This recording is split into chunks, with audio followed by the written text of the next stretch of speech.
Coucou à tous et bienvenue sur ma chaîne, l'Étoile Divine. Alors aujourd'hui, dans ce podcast, je vais vous parler donc des différentes étapes du parcours du lien de flamme jumelle parce que j'ai pas mal de questions sur certaines étapes parce que certaines personnes ne s'y trouvent plus. Je dis bien plus parce que comme il y a quand même pas mal de vidéos qui en parlent, chacun parle un petit peu de certaines étapes, mais qui ne sont pas forcément en rapport avec certaines flammes jumelles. Donc, c'est pour ça que je voudrais apporter un petit peu de claircie là-dessus. Donc, alors, la première étape, qui peut peut-être être aussi, pas forcément la première, mais bon, je vais m'expliquer tout à l'heure. Donc, la première étape, c'est la rencontre. Alors, la rencontre, elle peut se faire de plusieurs façons. J'ai dit de plusieurs façons parce qu'il y a des rencontres de flammes jumelles où il n'y a absolument pas de connexion. Donc, tout simplement de deux façons. Il y a la rencontre où, le jour même de la rencontre, il va y avoir la connexion. Il va y avoir quelque chose qui va voilà, ça va être incroyable, ça va être exceptionnel. Cette personne va être magique le jour J, le jour même de la rencontre. Et il y a aussi des rencontres où il ne se passe absolument rien, mais rien du tout. Que cette personne-là ne vous dit rien, mais absolument rien. Sauf que vous l'avez quand même déjà rencontré. Pourquoi? Parce qu'il y a certains liens de flammes jumelles qui commencent déjà par une amitié, par un collègue de travail, par une personne qu'on croise dans son quartier assez souvent, sans qu'il y ait quoi que ce soit. Donc voilà, il y a deux façons de se rencontrer. Ensuite, la connexion. La connexion, alors il n'y en a qu'une. Donc, on peut se connecter à sa flamme jumelle le jour même de la rencontre ou quelques mois, quelques années, quelques semaines, quelques jours, peu importe, ou plus tard, il y a connexion. Donc, ça va arriver un moment où vous allez être, je ne sais pas, quelque part dans une soirée où vous allez revoir cette personne. Enfin bon, je vais pas aller trop dans le détail parce qu'il y a tout un tas de scénarios, il y a pas mal de scénarios qui peut être plausible pour pouvoir avoir une connexion. Donc, je ne vais pas expliquer tout ça, mais la deuxième étape, c'est la connexion. Alors, la connexion peut avoir plusieurs niveaux. Ça peut démarrer très fort à la première connexion. Ou sinon, la connexion peut se refaire, peut s'intensifier, je dis bien intensifier, au moment de retrouvailles ou au moment après une séparation, etc. Donc, ça, c'est déjà les deux premières étapes. Ensuite, il y a l'étape de la lune de miel. Quand on dit lune de miel, c'est bien, voilà, on sait bien ce que ça veut dire. Lune de miel, ça veut dire qu'on passe un moment avec son autre, vraiment magique, on est bien, on se parle. Sur la lune de miel, peut se faire physiquement, c'est-à-dire on s'est vu, on est parti passer un moment quelque part en week-end ou dans notre ville, peu importe, et qu'on on s'est parlé, on s'est vu, on a passé beaucoup de temps ensemble. Donc, la lune de miel peut durer plusieurs semaines, voire plusieurs mois. Ça, il ne faut pas l'oublier parce que la lune de miel, chez pas mal de personnes, pensent que ça dure une journée ou deux. Non, ça peut être très bien une journée ou plusieurs jours, plusieurs semaines, plusieurs mois. Mais ça ne dépassera jamais 3 mois. Vous n'allez jamais passer votre lune de miel, soit physiquement ou à distance, parce que la lune de miel aussi peut être vécue à distance, avec votre autre au-delà de 6 mois. Non, parce qu'à partir du moment où il y a eu connexion, le parcours a démarré. Donc, la lune de miel dure un certain temps, pas au-delà de 3 mois en tout cas, en général, voire 4 max. Et c'est un moment ou une période où vous êtes bien avec votre autre, vous ressentez encore plus la connexion qu'il y a entre vous, vous êtes en train de le découvrir un peu plus, vous communiquez, vous parlez, etc., etc. Et après la lune de miel, il va y avoir quoi? Silence radio. Donc, le silence radio, au tout début, n'est pas forcément une séparation. C'est-à-dire, le silence radio, c'est un moment où votre runner, parce que c'est lui qui investit dans cette étape-là, c'est vraiment votre runner, qui va couper court du jour au lendemain. Donc, il est en silence radio. C'est-à-dire, vous aurez beau l'appeler, envoyer des messages, faites tout ce que vous pouvez, même le croiser. Parce que là, je prends un petit peu tous les onglets hein, des étapes de chaque personne. Parce que chaque flamme jumelle ne va pas vivre les choses de la même manière. Certains ont leur flammes jumelles dans le même quartier, dans le même immeuble, sont carrément voisins. Et d'autres ont les flammes jumelles dans un autre pays, dans une autre ville, très très loin. Donc, c'est pour ça que j'utilise tous les aspects. Donc, le silence radio, vous pouvez croiser votre autre, il ne va pas vouloir vous parler, il va se cacher, il va fuir, donc il va mettre le silence de manière soit à distance, ou même s'il est à proximité, il vous voit, il va vous fuir, il ne va pas répondre à vos appels ni à vos messages, etc. Et après le silence radio, une fois que le silence radio aura vraiment bien pris place, ça va engendrer la séparation. Parce que d'abord, il y a le silence radio et après le silence radio, il peut y avoir contact. Donc, votre runner peut vous contacter. Tout simplement, vous demander voilà, si ça va ou répondre à votre message. Et après ce premier contact, il peut y avoir aussi 1 ou 2 contacts. Et ensuite, la séparation va se manifester. C'est-à-dire, vous serez en période de séparation. C'est terminé. Votre runner ne donne plus de nouvelles. Il est dans la fuite totale, totale. Et en ce moment-là, vous allez continuer d'envoyer des messages. Vous allez essayer de le solliciter. Et ça ne va pas fonctionner parce que c'est le moment de la séparation. Et pendant la séparation, c'est d'abord le chaser, hein, parce que ça peut aussi se passer pour le runner aussi pendant la séparation.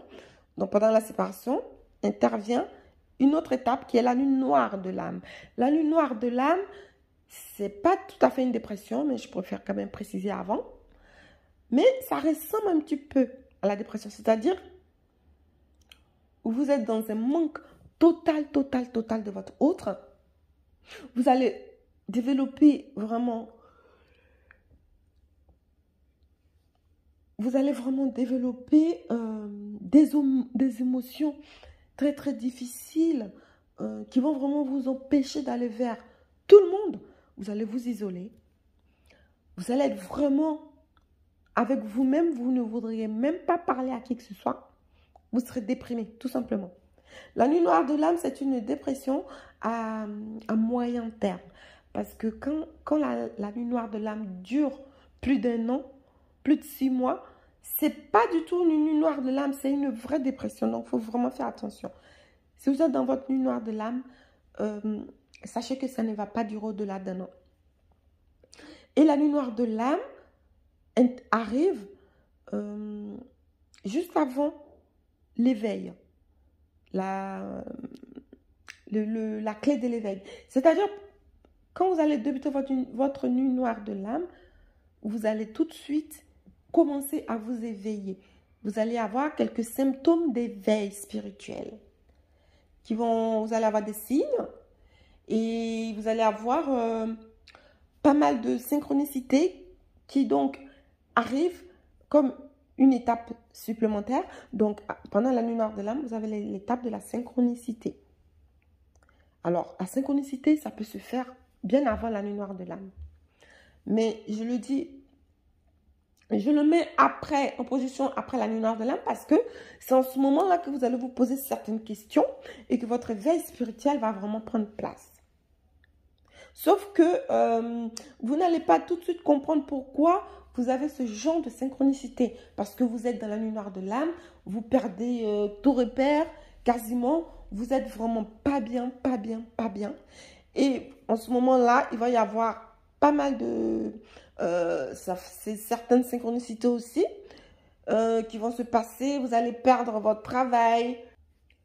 Vous allez vivre certaines choses qui vont intervenir comme ça subitement dans votre vie que vous n'allez pas toujours, enfin, tout de suite comprendre. Et vous aurez l'impression comme si le ciel vous écrasait le crâne, que le ciel vous tombe sur la tête. Et pendant cette étape-là, parce que la nuit noire de l'âme va s'effectuer un petit peu comme des petites vagues. Des petites vagues. Pourquoi des petites vagues? Parce que vous allez être vous allez avoir un certain degré d'intensité. Par moment, vous allez avoir une baisse d'énergie, en tout cas moins intense. C'est-à-dire les difficultés seront moins intenses. Et par moment, vous allez être vraiment, vraiment comme si vous étiez à terre, mais que vous ne pouvez pas vous en sortir. Ou voilà, que tout va vraiment mal dans votre vie, que c'est la fin du monde et tout. Et d'autres moments, vous allez un peu vous relever de temps en temps. Et au moment où vous allez un peu vous relever, en ce moment-là, vous allez développer des changements. Il y a certains changements qui vont opérer dans votre vie.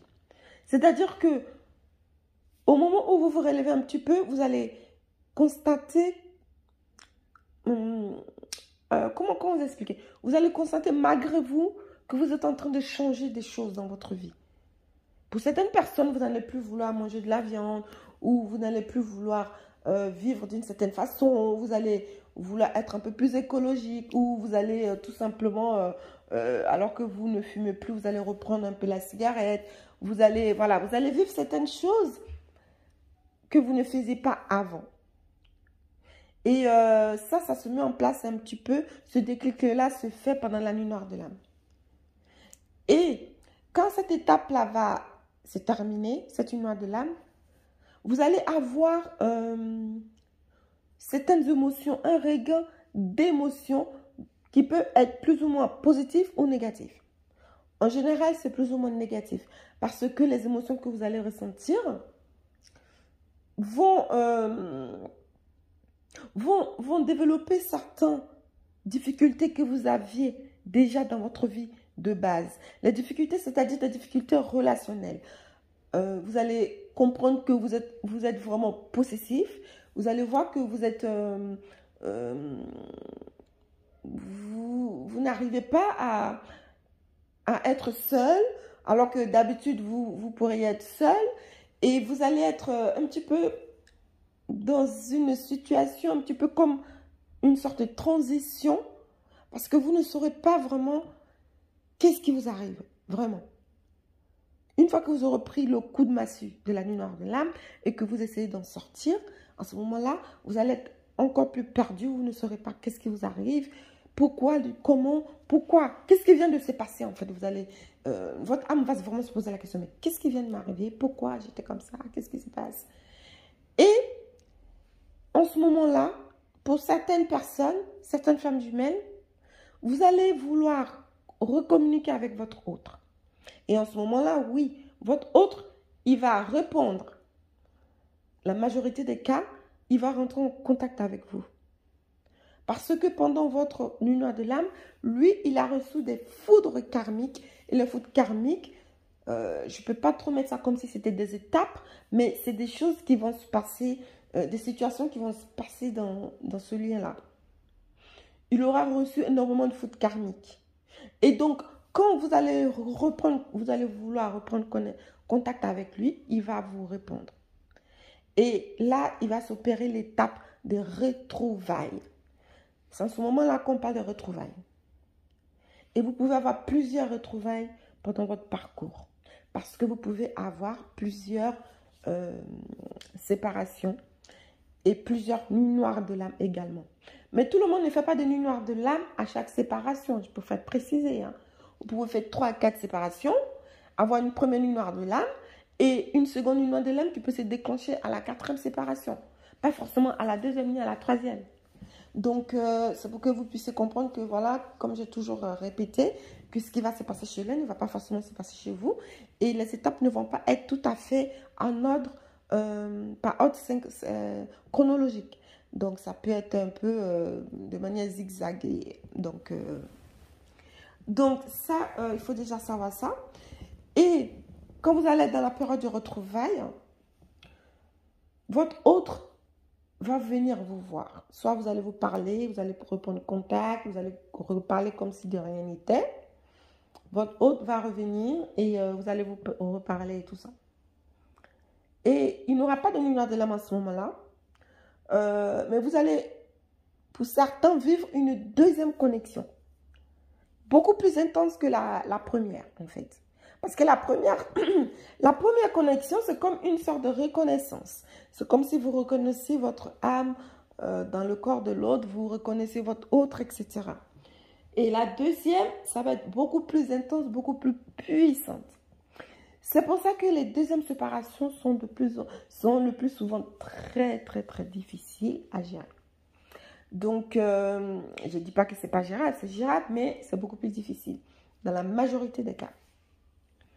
Donc, quand vous allez avoir votre première retrouvaille, ça va être vraiment très, très bien. Il va y avoir plein de choses qui vont se passer, etc. Vous allez être bien avec votre autre. Et vous allez commencer à apprendre à connaître un petit peu. Ensuite, quand votre autre va se rendre compte que vous êtes attaché et que, parce que le plus souvent, les chasers dévoilent un petit peu le manque qu'ils ont eu par rapport à la première séparation. Et ça, c'est ce qui fera partie aussi de mon programme. Comment est-ce que je peux vous aider à ne pas fonctionner comme ça pour éviter la fuite, la deuxième fuite de votre autre, que la fuite soit rapide et durable. Donc, il y a certaines choses qu'il ne faut pas faire.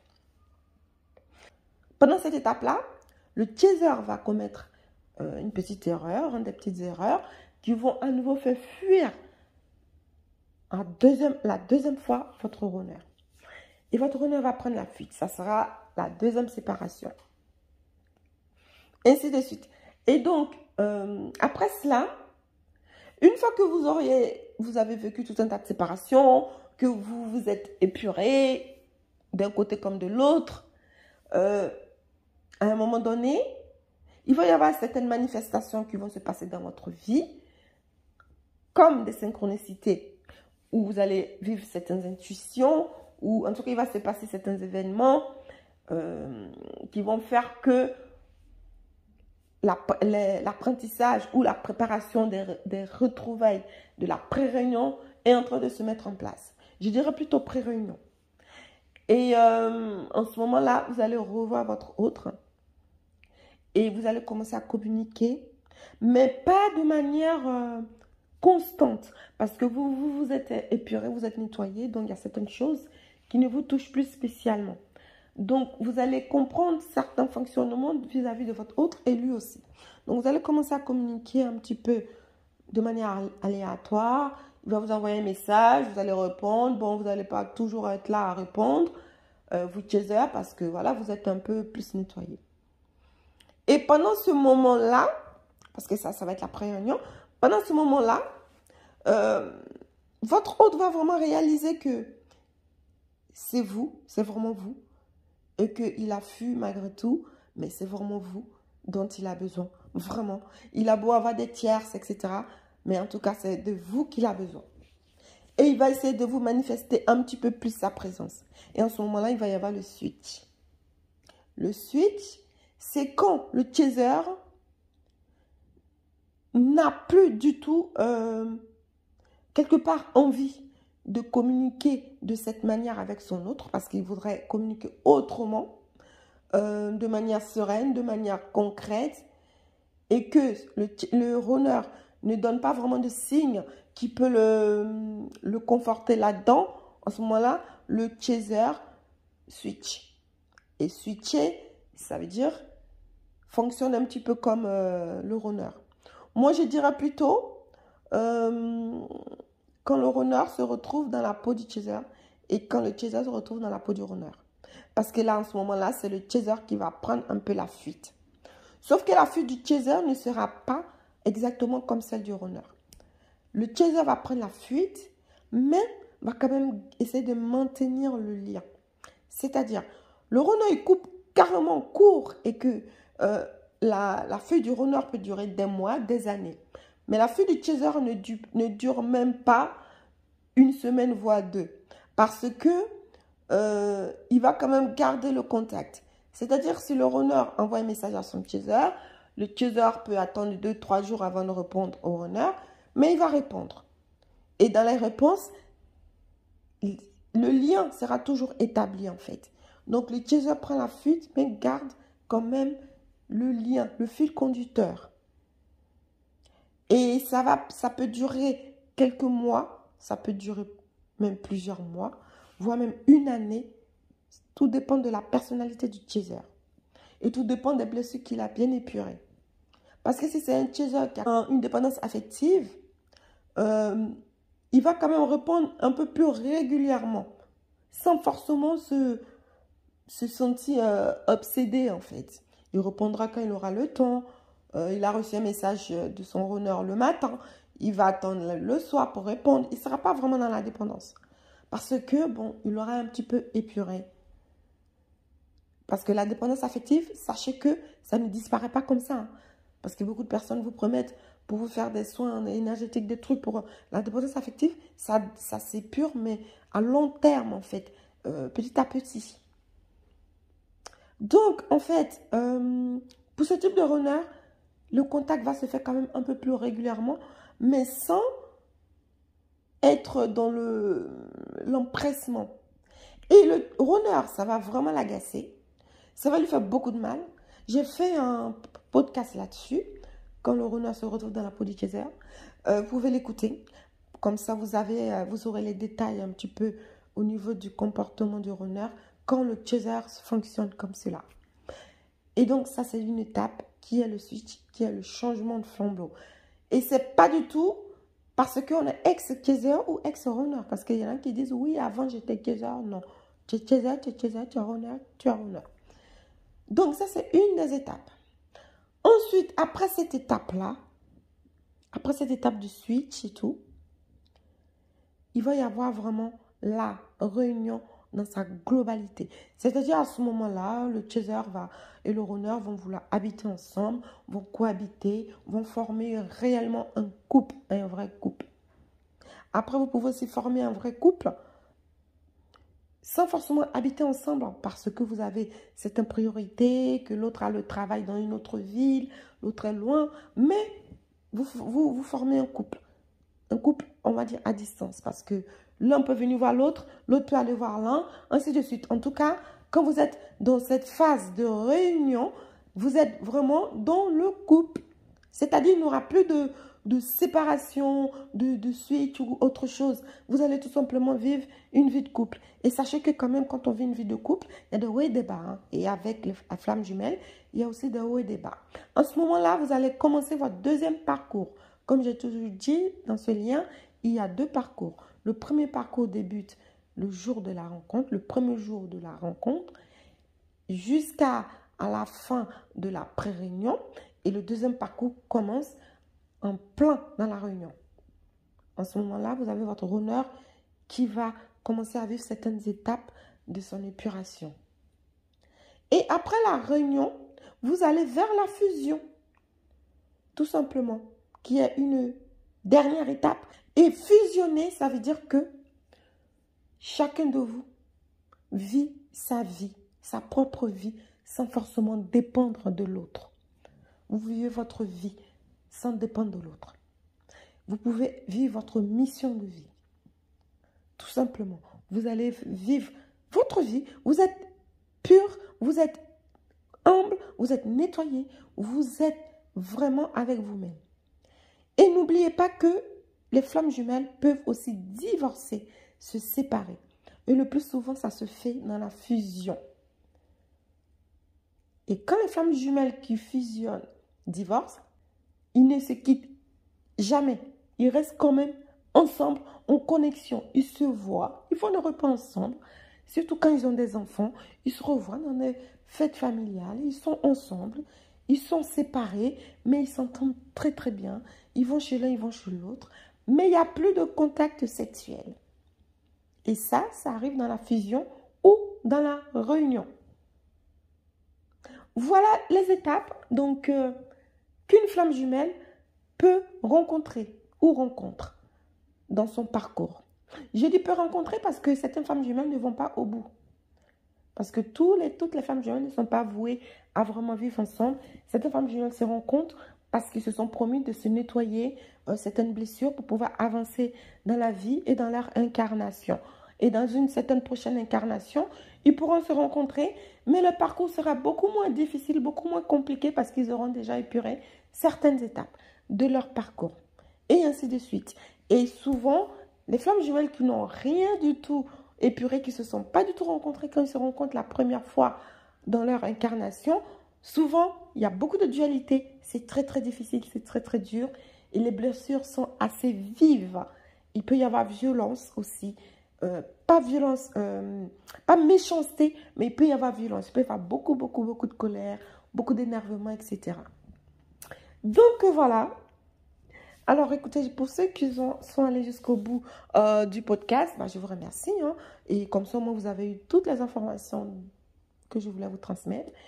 Et je vous remercie en tout cas de vous abonner à ma chaîne, de liker mes vidéos, de mettre des commentaires. Et je vous invite aussi à me retrouver sur mon site internet où vous pouvez me contacter. Vous avez le numéro de téléphone, vous avez l'adresse email. Vous pouvez m'envoyer vos messages, SMS ou mail ou appel, enfin messages vocaux. Vous pouvez donc me contacter directement sur mon site. Je vous mets le lien en barre d'infos. C'est alloconfidence.fr. Vous pouvez réserver votre programme. Ensuite, vous faites votre choix. Hein. Ensuite, moi, je vais vous contacter derrière pour fixer un rendez-vous. À quel moment vous serez réellement disponible, ainsi de suite.